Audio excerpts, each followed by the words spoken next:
Aku memutuskan memanggil kembali diriku yang terlanjur kau bawa pergi tahun lalu. Aku belum siap.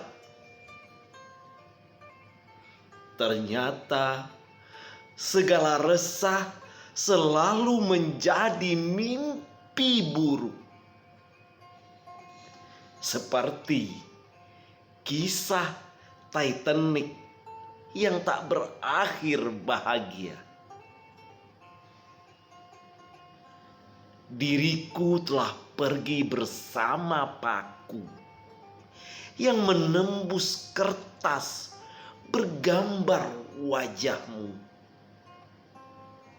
Dalam waktu 5 menit kau telah mengambil semuanya, termasuk seluruh harapanku, juga mimpi-mimpiku. Sekarang aku meminta itu kembali. Tolong. Dalam Bilik Suara karya Safri Arifuddin. Halo sahabat semua, apa kabar? Lama kita tidak berjumpa, yang pasti usia kita terus bertambah. Dan jumpa lagi kita dalam kanal Sersan 2 Nofrizal Sadewa. Serius tapi santai dengan Uda Nofrizal Sadewa. Ya, hal-hal yang sederhana atau hal-hal yang besar sekalipun atau yang tengah hangat dalam masyarakat, di kanal ini kita bahas dengan santai.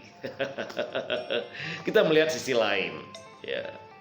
Dan dari sisi lain itu semoga kita bisa melihat benang merah yang bisa kita gunakan untuk menapak kehidupan ini.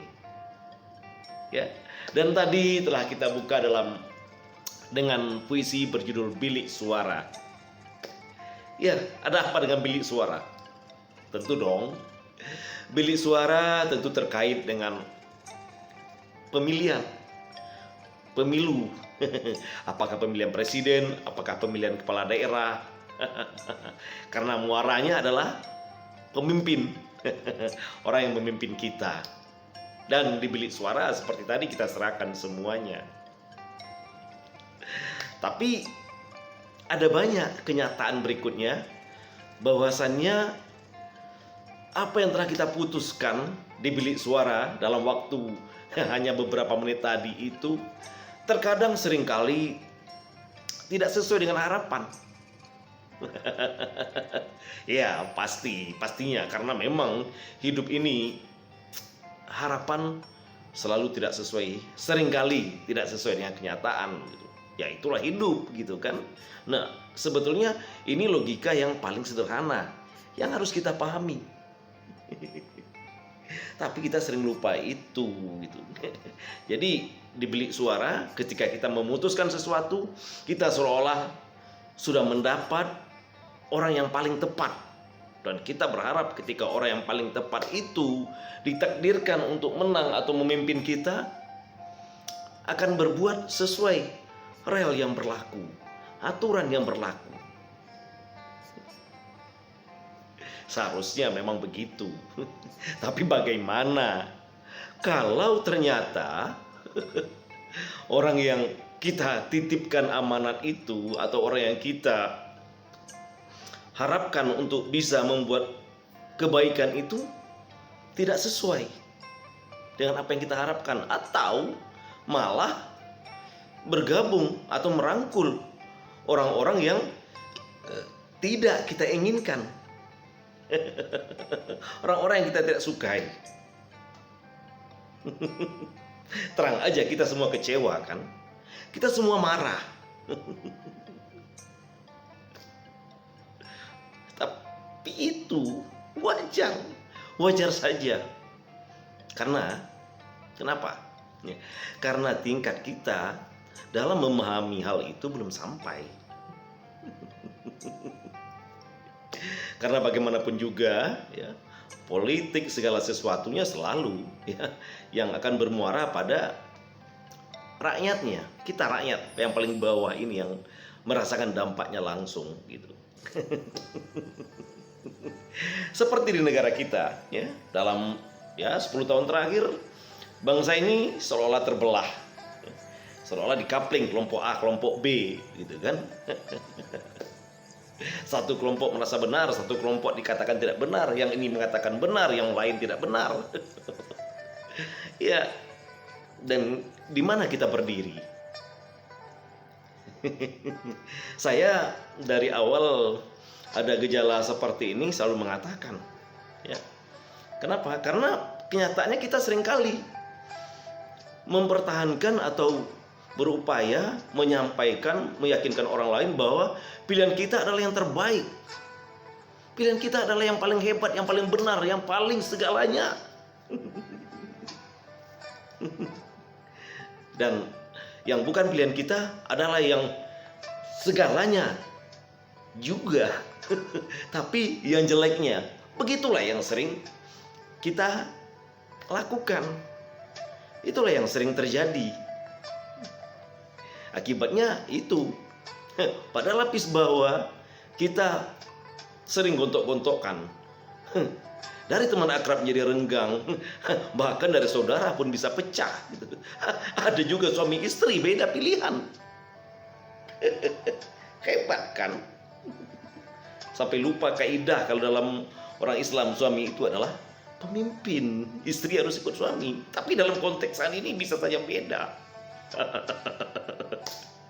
Itulah hebatnya, sanggup merontokkan sendi-sendi kehidupan. Nah, tapi kalau nanti akhirnya tidak sesuai, apa ndak dikata? Kita hanya bisa mengumpat, ternyata sama saja. Kalau saya dari awal sudah mengatakan hati-hati. Kenapa? Tidak seperti yang kita kira. Jangan-jangan di bawah rakyat gontok-gontokan, rakyat ribut, yang di atas malah bersulang di balik meja, di balik layar. Ya kira-kira seperti itu bisa saja. Karena menurut saya dalam politik tidak ada yang pasti. 2 tambah 2 belum pasti 4. Menurut saya itu definisi politik. Kenapa? Ya memang begitu. Karena politik itu bukan ranah perasaan. Itu kita yang salah dari awal. Kita membawa politik itu ke ranah perasaan. Ketika kita memilih si A, kita berharap si A itu sama perasaan dengan kita. Tapi ketika si A itu ternyata berbalik arah, kita sakit hati sendiri. Karena itu kita tidak sampai pada pemahaman yang sederhana tadi. Ya, politik itu bukan ranah perasaan, tapi ranah logika. Yang paling penting ranah kepentingan. Jadi ketika kepentingan terakomodir, ya orang bisa saja berbelok gitu. Sangat jarang orang yang kekeh. Tapi di negara kita gitu kan. Di negara lain sih tidak gitu. Ada juga sih kompromi, tapi tidak seperti kita yang gampang berbalik seperti itu. Saya bukan menuduh, kenyataan. Ada banyak partai lahir dari perpecahan di partai itu. Tidak cocok, tidak seide, bikin partai baru. Begitu kita. Kalah dalam pemilihannya bergabung dengan orang yang menang. Ya biasa saja di tempat kita. Kenapa? Karena bisa terakomodir. Kepentingan kita, kepentingan orang yang kita pilih bisa terakomodir. Atau kepentingan si pemenang pun juga terakomodir gitu. Jadi mengapa kita yang di bawah harus ribut? Kita belajar untuk dewasa memahami itu. Belajar juga untuk menyadari bahwasannya politik itu bukan ranah perasaan. Anda salah besar jika Anda bawa ke perasaan. politik itu ranah kepentingan.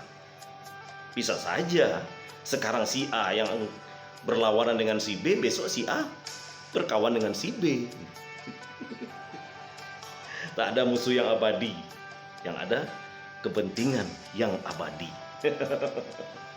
Kenapa? Sekali lagi, karena politik bukan ranah perasaan, tapi ranah kepentingan.